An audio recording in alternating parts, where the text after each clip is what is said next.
what's up guys? Auto Fanatic. So this is gonna be a cool video for all you fanatics out there that are complaining about rust rings or any kind of rust on your rotors. So these are the Tarox rotors. The ones in the car are Jerry's, and these are the ones that I took off because I'm gonna be testing another set. So the rust ring actually bothered me, and I told Jerry about it, so he actually found the solution, and we're both gonna show you the process today on how to remove the surface rust and apply a coating that is gonna prevent the oxidation and the rust from forming. So you can see this has been on his car for several weeks, and these are the rotors that were taken off a few days ago, and there's a pretty big difference. So we're gonna head over to the workbench now. We're gonna show you step by step how easy DIY this is, so you guys can do it on the car, or you can take the rotors off and do it on a bench, whatever you guys want to do. So let's get over there. All right guys, so we're on the workbench here. I got the left and the right front rotors, and the products that we're gonna be using are pretty much designated and marketed for the firearm industry. It's gun bluing.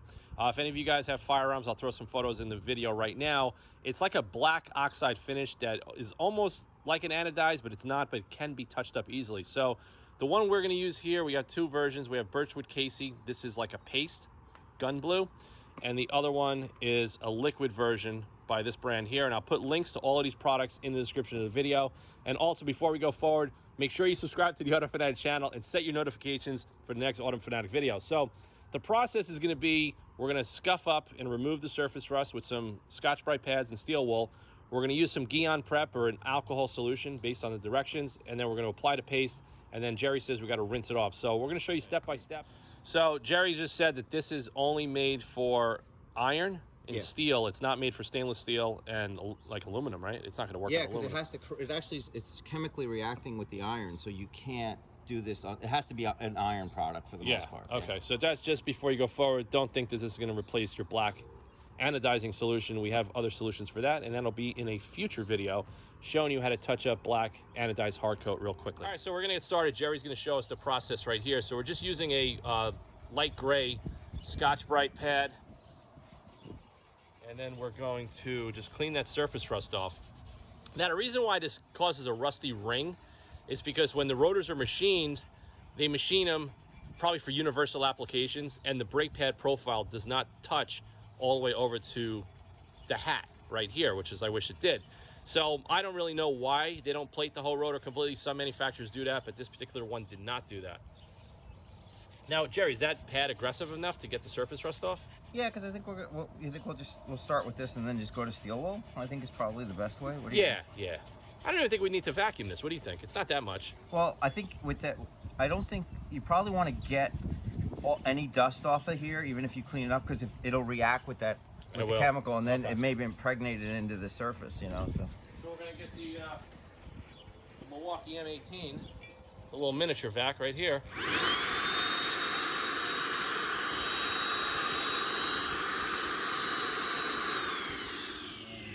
steel wool? Yeah. Because what this is going to do, it's going to react with the oxide that's already on there, and it's going to blacken it.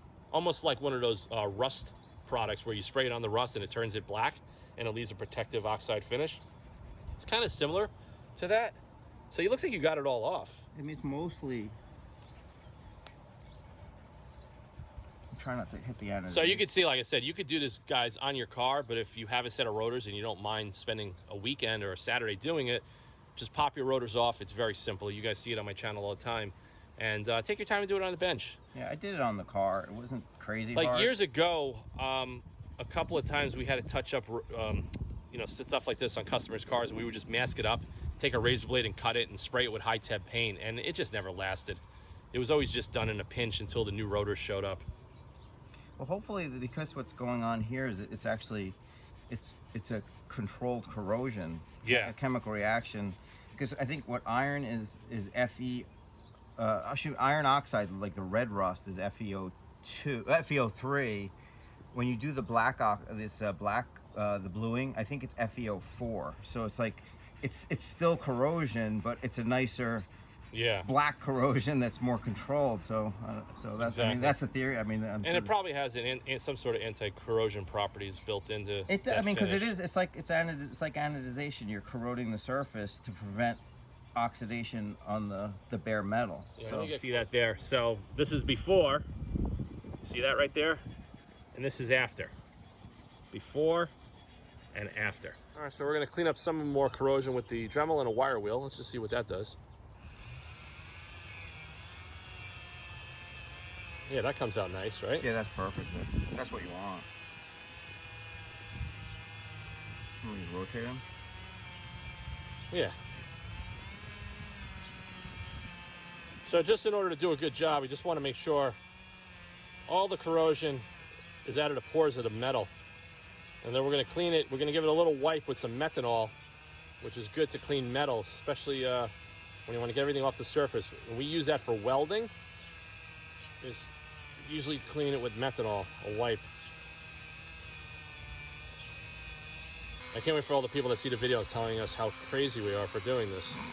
But listen, the channel has a name for a reason. Because, I don't know, this stuff bothers me.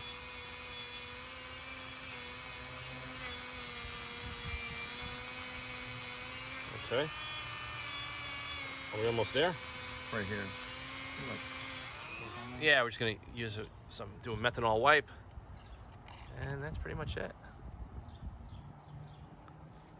Looks better already. I don't want to put them on the car. Just by doing that alone, it changed the color. So now when we put that chemical, it's going to etch and it's going to kind of retain. It's called bluing. Yeah. But it's like it's almost black, and you could keep doing multiple layers if you want. Oh, you can do multiple. Yeah, Okay. yeah. I actually did 2 layers. So what do you do? You got to do 2 layers and then like, rinse it off between each layer. Yeah, rinse it off with water to stop it. How long do you have to wait to rinse? Instantly, like you could dry it off and do it again. Okay. Yeah. Gotcha. Should we blow dry it with the air gun? I use the heat gun to try to What about dry them off a little bit. Map gas torch? You could do that too. Do that too, right? Well, then you could get real bluing. You know. Nice. Yeah, maybe we'll do it. Maybe we'll do that. Do a little cool applicator right. to keep putting it on there. So we're just using a small little plastic container. These are what I use to mix glues and paints. Oh, so it's like a turquoise paste. That's it. And we're just using these like medical. You really grade, you don't need a lot at all. Medical grade cotton applicators. Yeah, you could use anything really. So let's just go over it. Now you're just basically going to paint it on there. Exactly. No. And I found it works better if you like press it as you're doing it. Interesting. It got darker already. I can see it instantly gets. The longer you leave it on, the longer it'll kind of get darkened too. Now, is it okay to get it on the adjacent surfaces? It won't, like the plating. It won't do anything on. Like, look, see that? Yeah. It really doesn't do a lot on the plating. Okay. But you don't want to purposely get it everywhere. Because it's a corrosive agent, so you don't really want to just put it willy-nilly everywhere. You know, you should try to get it just where you want it. So there's no thickness like you have to put it on. It's just. Nah, because I think it's such a thin. It's a surface coating that's corrosion, so it doesn't really. You can pour like a gallon on. It's not going to make it corrode more. You know? Yeah, you're just going to be wasting product in that regard. So that's it. We're just going to see like where I am now compared to where it started. It's already a lot darker. You know? Yeah, you guys can see that on camera. It has like a little bit of like an iridescent effect, like you. So what do we do? We're going to wait a couple of minutes. I assume, like basically they say on the instructions about a minute. You just need to wait. Okay. I found it doesn't really matter because I think whatever it's going to corrode in the time that. So if you waited 10 minutes, it's not going to change. I don't think it's going to make much difference. I wouldn't leave it on there for the, because you probably want to get it off so that it doesn't. If it's on areas that you don't want to get blued, that you just rinse it off because it's not going to help you really increase the. What makes it darker is when you do a second, like rinse it off and then do a second layer of it. Second layer, okay. So this is going to be the base layer. Pretty interesting. I've never used this. That's why I wanted to show this on my channel because any iron-based product. I don't own firearms, so this is like totally not something that's in my lane to even understand what that is. But I get the concept. Because a lot of guys, like with their everyday carries, they get scuffed like going in and out of their pockets, so they'll use something like this to just fix scratches. I mean, I don't think it's always a perfect match for everything, but it'll just make it look better. Yeah.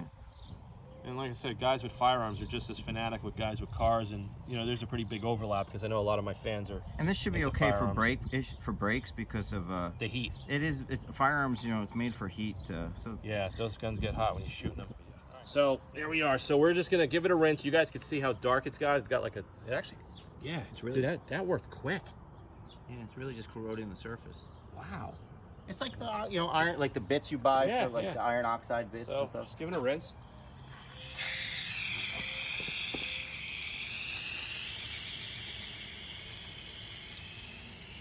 Now, normally when you have this on the car, the brake swept, the pads are going to sweep this and make it look a lot more uniform. Now we can buff this up too to make it. Yeah, so we got a little bit on the cast iron, which is, it's an open pore metal. And but see how like the plating, yeah. it didn't touch the plating. Look at that. But this surface, because it's a swept area, probably sticks a little bit more too, because it's worn down. Cool. So that's it. We're gonna blow it off, and we're gonna do another layer, and I'll show you guys when we're finished. Over with a MAP gas torch, just to kind of quench it and get some of the moisture out, because we're gonna do a second layer. Just go around it quick. Yeah, you can see that. See the moisture coming out. So I usually do this when I paint metal, or before I weld something. I hit it with the torch to get all that moisture out, which is drawn in from the atmosphere, and in this case from the hose. So that's it. The rusty ring is gone. Pretty cool stuff. So we're gonna give it a second coat right now. Oh. So the second layer goes darker. Well, yeah, because you're just building on it and filling in. Especially these are very rough, so I assume that it's gonna probably use more product because it's got more porous. Yeah. Let me try. Yeah, you would be crazy trying to mask it up and tape it, and you never could cut a perfect circle, especially on a rotor with slots in it.